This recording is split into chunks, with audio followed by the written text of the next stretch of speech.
Stage पे India गठबंधन के वरिष्ठ नेता खारगे जी, सोनिया जी, शरद पवार जी, भगवंत मान जी, चंपा सोरेन जी, अखिलेश यादव जी, तेजस्वी यादव जी, सीताराम येचुरी जी, फारूक अब्दुल्ला जी, डी राजा जी, भट्टाचार्य जी, महबूबा मुफ्ती जी, डेरेक ओब्रायन जी, कल्पना सोरेन जी, त्रिची सिल्वा जी, सुनीता केजरीवाल जी, देवराजा जी, तिरुतोल जी, खुरुम अनिस उमर जी, और स्टेज से मैं केजरीवाल जी और सोरेन जी का भी नाम लेना चाहता हूं, क्योंकि वो आज यहां है नहीं, मगर दिल में हम सब एक साथ खड़े हैं। भाई और बहनों, इंडिया गठबंधन के कार्यकर्ताओं, आप सबका यहां बहुत बहुत स्वागत, नमस्कार।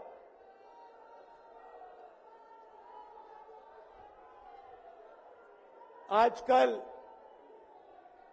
आईपीएल के मैच चल रहे हैं, देखते हो आप लोग। मैच फिक्सिंग शब्द सुना है आपने? सुना है? जब बेईमानी से एम्पायर पर दबाव डालकर प्लेयर को खरीदकर कैप्टन को डराकर मैच जीता जाता है। क्रिकेट में उसको मैच फिक्सिंग कहा जाता है। हमारे सामने लोकसभा का चुनाव है। अंपायर किसने चुने? नरेंद्र मोदी ने।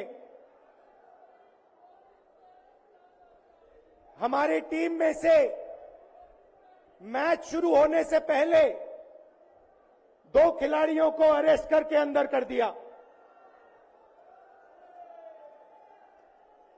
तो भाइयों और बहनों, ये जो चुनाव हो रहा है, नरेंद्र मोदी जी इस चुनाव में मैच फिक्सिंग करने की कोशिश कर रहे हैं। ये जो उनका 400 सीट का नारा है, ये बिना ईवीएम के, बिना मैच फिक्सिंग के, बिना सोशल मीडिया और प्रेस पर दबाव डालकर खरीदकर, ये 180 पार नहीं होने जा रहा है। सब मिलाकर आप देखिए, कांग्रेस पार्टी विपक्ष की सबसे बड़ी पार्टी है। हमारे सारे के सारे बैंक अकाउंट बंद कर दिए गए हैं। चुनाव के बीच में देश की सबसे बड़ी ऑपोजिशन की पार्टी के सारे अकाउंट बंद कर दिए। हमें कैंपेन चलाना है, हमें लोगों को प्रदेशों में भेजना है, पोस्टर लगवाने हैं। सारा का सारा जो हमारे रिसोर्सेज हैं, बैंक अकाउंट बंद कर दिए गए। तो ये कैसा चुनाव हो रहा है? नेताओं को धमकाया जाता है, पैसे देकर सरकारों को गिराया जाता है, नेताओं को जेल में डाला जाता है। केजरीवाल जी को, सोरेन जी को ये पूरी की पूरी मैच फिक्सिंग करने की कोशिश की जा रही है। और ये मैच फिक्सिंग सिर्फ नरेंद्र मोदी नहीं कर रहे हैं। ये मैच फिक्सिंग नरेंद्र मोदी और हिंदुस्तान के 3-4 सबसे बड़े अरबपति मिलकर कर रहे हैं। यह सच्चाई है। और यह मैच फिक्सिंग क्यों हो रही है? भाई और बहनों, इसका सिर्फ एक लक्ष्य है कि हिंदुस्तान का संविधान, जिसने इस देश के गरीब लोगों को भविष्य दिया, सपने देखने का हक दिया, उस संविधान को हिंदुस्तान के गरीब जनता से के हाथ से छीनने के लिए यह मैच फिक्सिंग की जा रही है। और मैं आपको बताना चाहता हूं कि जिस दिन यह संविधान खत्म हो गया, उस दिन यह हिंदुस्तान नहीं बचेगा। इसको पुलिस से, धमकी से नहीं चलाया जा सकता है। यह जो संविधान है, हिंदुस्तान की जनता की आवाज है, हिंदुस्तान के दिल की धड़कन है। इसको जिस दिन खत्म कर दिया गया, उस दिन यहां पे हिंदुस्तान नहीं बचेगा। अलग अलग स्टेट हो जाएंगे, हिंदुस्तान नहीं बचेगा। यही इनका लक्ष्य है। ये सोचते हैं कि संविधान के बिना धमकाकर, डराकर police, CBI, ED, income tax department के साथ देश चलाया जा सकता है। ये सोचते हैं मीडिया के बिना देश चलाया जा सकता है। आप मीडिया को खरीद सकते हो, आप मीडिया को दबा सकते हो, आप मीडिया के रिपोर्टर्स का मुंह बंद कर सकते हो, मगर आप हिंदुस्तान की आवाज को नहीं दबा सकते हो। इस आवाज को कोई नहीं दबा सकता। दुनिया में कोई ताकत नहीं है जो इस आवाज को दबा सकती है। भाइयों और बहनों, बीजेपी के एमपी ने कहा कि जैसे ही हम चुनाव जीतेंगे, मैच फिक्स करके 400 सीटें जीतेंगे, वैसे ही हम संविधान को बदल देंगे, संविधान को रद्द कर देंगे। ये ऐसे ही नहीं बोला गया। ये टेस्ट करने के लिए, आइडिया टेस्ट करने के लिए बीजेपी के एमपी ने बोला है। ये लड़ाई संविधान को बचाने की लड़ाई है।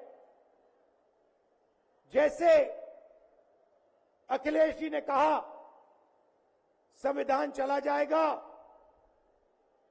गरीबों के हक चले जाएंगे, आरक्षण चला जाएगा, और जो आपका धन है, गरीबों का धन है, किसानों का धन है, मजदूरों का धन है, वो 5-6 लोगों के हाथ में चला जाएगा।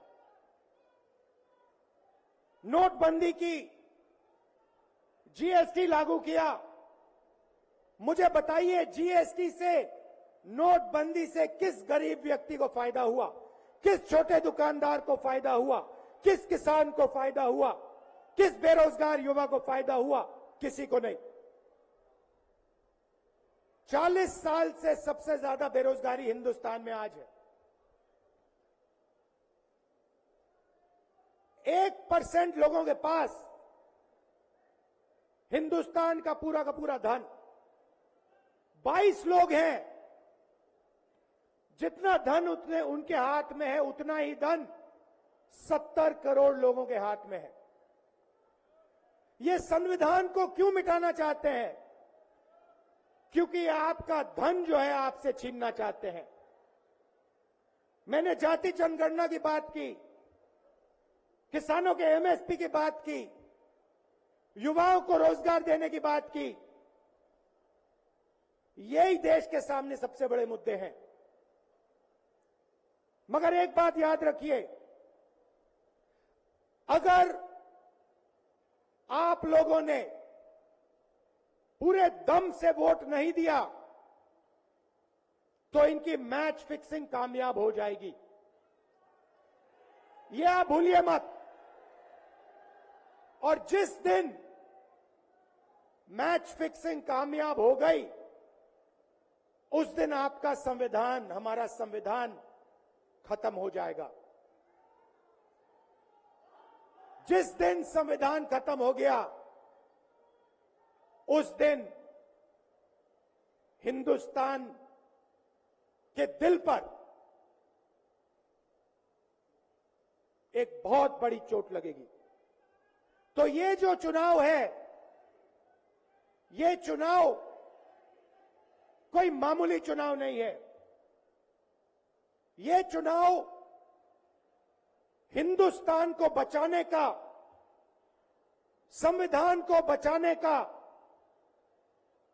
और जो गरीबों का हक है, किसानों का हक है, पिछड़े वर्गों का, दलितों का, आदिवासियों का,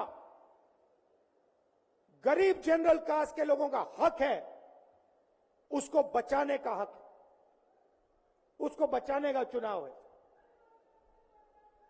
यह बात आप याद रखिए, क्योंकि अगर यह चुनाव जहां मैच फिक्सिंग की जा रही है, वो पूरे देश को दिख रहा है, बीजेपी के लोग कह रहे हैं। कल में से व्यक्ति मिलने आया, मुझे कहता है मैं ट्रेन से आया, मेरे साथ बीजेपी के कार्यकर्ता बैठे थे, उन्होंने कहा कि कुछ ना कुछ गड़बड़ है। यह सच्चाई है। इलेक्शन कमीशन के लोगों को नरेंद्र मोदी जी ने बैठाया, दो नेताओं को, दो चीफ मिनिस्टरों को जेल में डाला।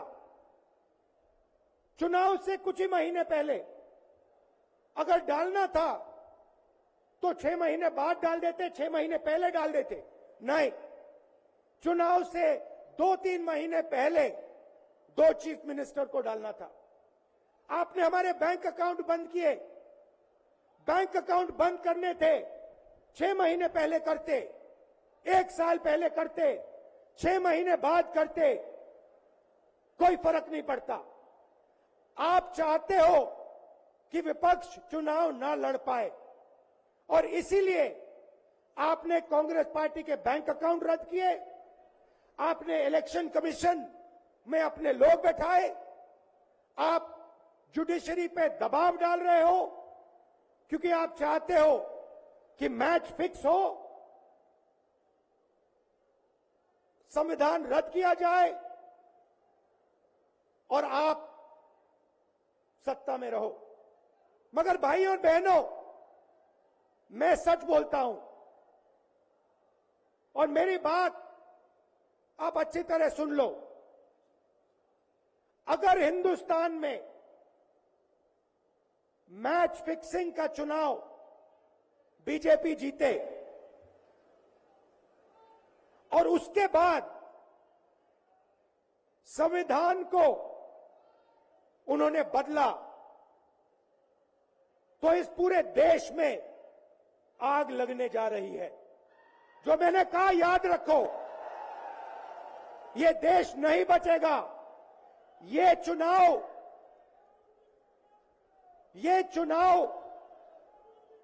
वोट वाला चुनाव नहीं है।